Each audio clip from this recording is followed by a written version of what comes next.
Microsoft met à votre disposition une bibliothèque d'illustrations, des images bitmaps, sont des photographies en lien avec les pixels en largeur et hauteur, mais également des icônes, des illustrations, des images de type forme vectorielle, des personnes, vous allez voir, des autocollants. Donc toutes ces images sont libres de droit. Toutes les personnes qui disposent d'une licence d'un produit Microsoft ont le droit de les intégrer dans leurs documents. Pour intégrer ce type d'image, vous allez vous placer à l'endroit où vous voulez la mettre, vous allez dans Insertion, vous choisissez le lien Image, et là vous choisissez Image stockée. En cliquant sur Image stockée, vous faites apparaître la boîte ici qui va vous permettre de choisir parmi ces illustrations. Alors, différentes catégories, des images, des icônes, des vignettes de personnes, des autocollants, des illustrations. Donc dans Images, vous avez des photos. Ce sont des photos qui ont un certain nombre de pixels, de largeur et de hauteur. Vous pouvez choisir des catégories. Vous voyez que vous pouvez faire défiler les catégories. Et dès que vous faites ou vous cliquez sur une catégorie quelle qu'elle soit, je prends par exemple ensoleillement, et vous voyez que immédiatement je vais avoir des photos en lien avec cette catégorie. Je pourrais également taper directement un mot-clé ici, à l'intérieur de la zone de recherche, et il me trouverait des images en lien avec ce mot-clé. Donc si je prends une de ces images, n'importe laquelle, je clique dessus, j'insère, vous voyez que c'est bien une photographie. Comment je le sais? Dès que je clique sur l'image, regardez là-haut, je fais apparaître l'onglet contextuel format de l'image. Donc cet onglet est bien spécifique aux photographies, aux images composées de pixels en largeur et en hauteur. Donc on reviendra sur la manipulation de ces images par la suite. Je repars dans Insertion, Image, Image stockée. Regardez, si j'avais choisi non plus une image, mais une icône. Alors là, c'est intéressant parce qu'on a pléthore d'icônes ici, là encore, en différentes catégories.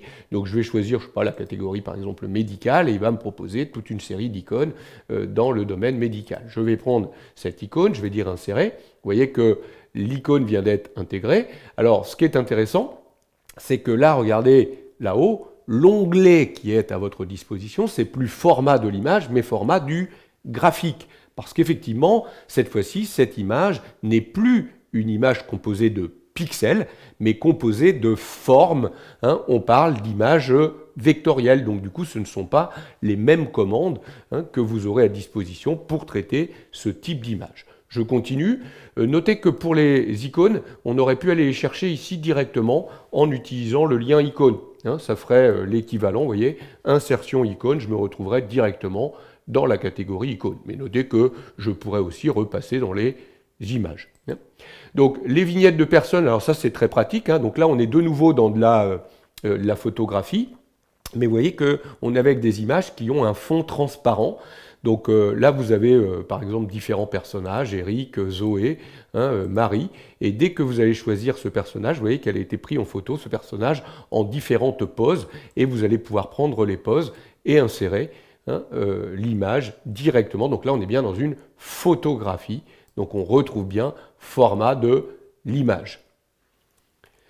On continue, toujours dans Insertion, Image, Image stockée. Vous allez retrouver également des autocollants et des illustrations. Donc là, on va retrouver, là encore, toute une série d'images vectorielles dans différentes catégories. Je choisis la catégorie nature et il va me proposer des images vectorielles liées à la partie nature. Donc là encore, regardez, ces images sont des images vectorielles et plus des images composées de pixels. Donc vous voyez que l'onglet format du graphique me permettra de convertir, par exemple, nous le verrons plus tard, cette image en finalement forme pour pouvoir la recolorer, le cas échéant, si on le souhaite, ou redécomposer les formes de cette image.